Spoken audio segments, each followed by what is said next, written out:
Today is Thursday, April 7th. We're talking about what some Ukrainians are finding after Russian troops leave and how others are preparing for the next big attack. Also, who's responsible for high gas prices? Oil companies, Russia, President Biden? That was the debate on Capitol Hill. Plus, a possible new currency coming to social media. Will he really play? Why all eyes are on Tiger Woods today. And a popular music festival lost its headliner, who Coachella got as last-minute fill-ins. Welcome to The Newsworthy. All the day's news in around 10 minutes. Fast, fair, fun, and on the go. I'm Erica Mandy. Thanks so much for being here. You ready? Let's do this. Well, as Russian troops leave northern Ukraine behind, people in eastern Ukraine are preparing for the worst. The U.S. military says all Russian ground forces have left the major cities of Kyiv, Kharkiv, and Chernihiv.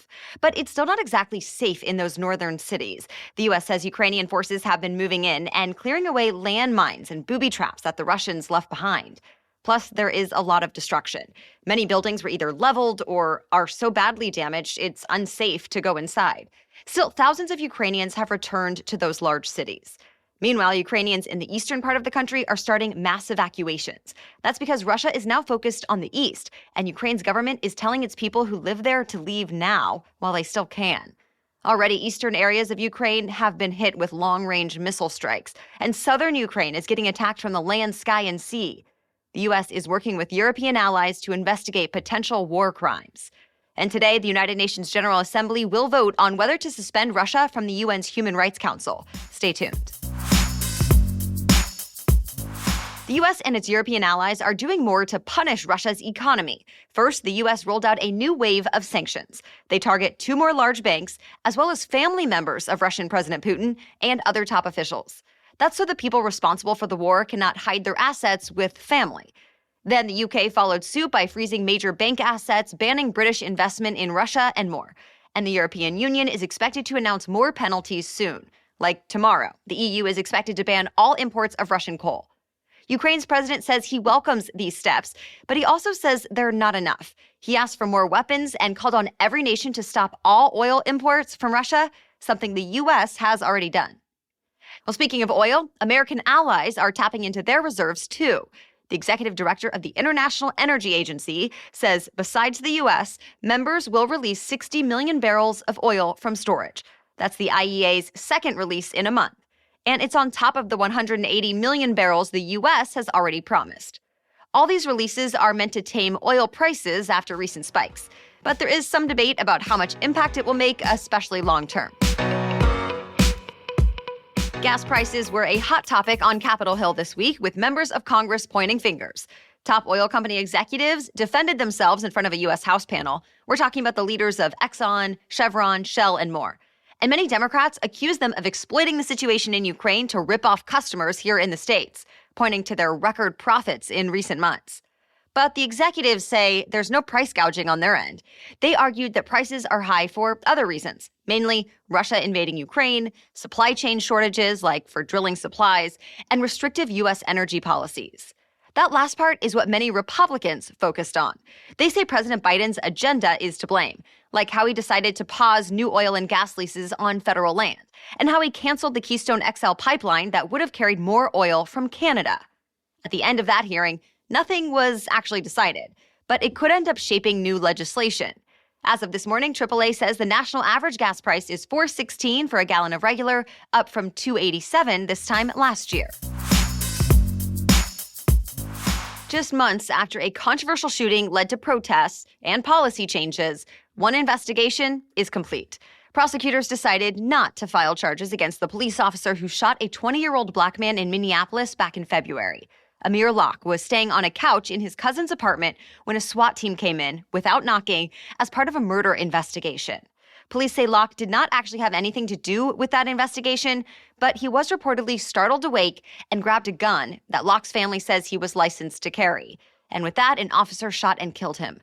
Because Locke had that gun, prosecutors say the shooting did not necessarily violate protocol. Police can use deadly force if they feel their life is in danger. And the officer who opened fire said he thought it was a life or death situation. But the Minnesota Attorney General also said Locke might have never been shot if the officers had knocked. Just this week, Minneapolis's mayor formalized a new policy in the city that requires officers to knock and wait in most cases. And some lawmakers are pushing for a statewide ban on no-knock warrants, too. Although some officers are for no-knock warrants since they don't want to give suspects the chance to destroy evidence. They're also used in hostage or active shooter situations. As for the officer who pulled the trigger in this case, the police department says he's back on the job but no longer on a SWAT team. Although the Locke family attorneys say they'll continue their fight in civil court to hold police accountable. As expected, the Southeast is having to clean up from more big storms. At least 5 tornadoes were reported in Georgia yesterday and 1 in the Florida Panhandle. Thankfully, these ones did not seem to do quite as much damage as the ones that hit other southern states earlier this week. But there were some homes damaged and trees uprooted. Today, the East Coast could see a few more intense storms, bringing heavy rain, strong winds, and large hail to parts of Florida and the mid-Atlantic. But the tornado risk is very low. Then all this severe weather should be out of the U.S. for the weekend. Next week could be a different story, but it's still not clear this far out, so stay tuned. We have much more news coming up still, but first, let's take a quick break to thank our sponsor. I know the pain of trying to find a new doctor. There's a lot you have to know about them that is not always easy to find, like will they take your insurance, will they understand your needs, and when will they actually be available? ZocDoc helps you find those answers faster and easier. ZocDoc is a free app that shows you doctors who are patient-reviewed, take your insurance, and are available when you need them. For example, I'm on the hunt right now for a new dentist, and I appreciate that I can easily find options that are nearby and in-network with just one click. Plus, I can filter for things like specialty, availability, and more. I found options that can get me in the very next day if that's what I needed. Or when quality is most important, I can read through the verified patient reviews to see what other real humans had to say about their visits. Just go to ZocDoc.com/newsworthy and download the ZocDoc app for free. Then start your search for a top-rated doctor today. Many are available within 24 hours. That's ZocDoc, ZocDoc, ZocDoc.com/newsworthy. ZocDoc.com/newsworthy. It's a big first for a major online platform. Pinterest says it'll now remove any content that has false or misleading info about climate change, meant to make sure posts and ads don't misrepresent scientific data. Users can flag information they think breaks this new rule, and Pinterest will also use automated systems to enforce it. Other big social media platforms have taken some steps to push back against what they deem to be climate change misinformation. Facebook, for example, will show a post to fewer people and add a warning label when it finds false info. But it looks like Pinterest is the first to clearly say it'll take the content off the platform. The company also says more people are seeking out info about sustainability and the environment. Over the past year, for instance, searches for the phrase zero waste tips went up by 6 times. Meta is reportedly working on a new type of digital currency that's been dubbed Zuck Bucks. Okay, so that's not going to be the actual name, but a new report says some employees have given it a nickname, seemingly after founder and CEO Mark Zuckerberg. So what are these so-called Zuck Bucks all about? Well, the Financial Times is reporting they wouldn't be a cryptocurrency based on blockchain. Instead, the report says Meta is leaning toward creating in-app tokens, so something similar to what's used in the popular children's game Roblox.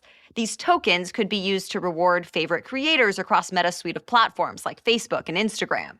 Meta told the Financial Times it doesn't have any official updates to share about this yet, but that it is focused on building for the metaverse, which is essentially a virtual environment where people can interact, work, and play.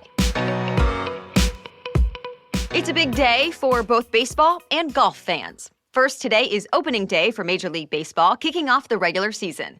There are 7 games scheduled today. 2 of the openers, though, were pushed back to Friday because of weather. The season was almost going to be shortened because of the 99-day lockout. Remember that? The Players' Union and League came to an agreement last month, though, just in time to avoid any game cancellations. As for golf, this year's first major championship gets underway today. Round 1 of the Masters tournament is set to begin from Augusta National Golf Club. And it seems one of the biggest names in golf may be making another comeback. Tiger Woods said Tuesday he plans to play. And if he does, it'll be his first professional tournament since he was badly hurt in a car crash last year. It's not clear yet how well he'll play, but a lot of people are betting on him. Literally. ESPN cites one sportsbook saying Woods has attracted at least 3 times more bets and more than double the money wagered than any other golfer for this tournament. Just 9 days before thousands of people were set to show up to Coachella, North America's biggest and most popular music festival confirmed one of the top headliners had dropped out. Rapper Kanye West, who now goes by Ye, will no longer be the top performer for night 3. It's not clear exactly why, but it does come soon after he was banned from performing at the Grammys. The awards show cited some unpredictable and troubling online behavior. Well, it didn't take too long for Coachella to find a new headliner. Swedish House Mafia and The Weeknd are now officially on the lineup. But the drama doesn't end there. Page 6 cites a source who says The Weeknd is demanding he get the same pay as Ye would have gotten for performing, $8.5 million. And if he doesn't get it, he's threatening to pull out too. Either way, Coachella runs 2 weekends this month, from April 15th to 17th and from the 22nd to 24th. And the California Festival is expected to welcome up to 125,000 concert goers each day. Well, that's it for the main news today, so now it's time for Thing to Know Thursday. But first, a quick word from our sponsor, KiwiCo. Why do flowers bloom? Why does it get warmer outside? Spring brings a lot of new curiosities and a chance for kids to connect with the world around them. KiwiCo embraces children's natural curiosity with their monthly science and art projects. I love that KiwiCo focuses on different STEAM topics, so that means science, technology, engineering, art, and mathematics. And it can help spark a lifelong love of learning in kids. If you're at all worried your child might be too young or too old for these, don't be. KiwiCo has a subscription line for kids of all ages, ranging from infants and preschoolers all the way to teens.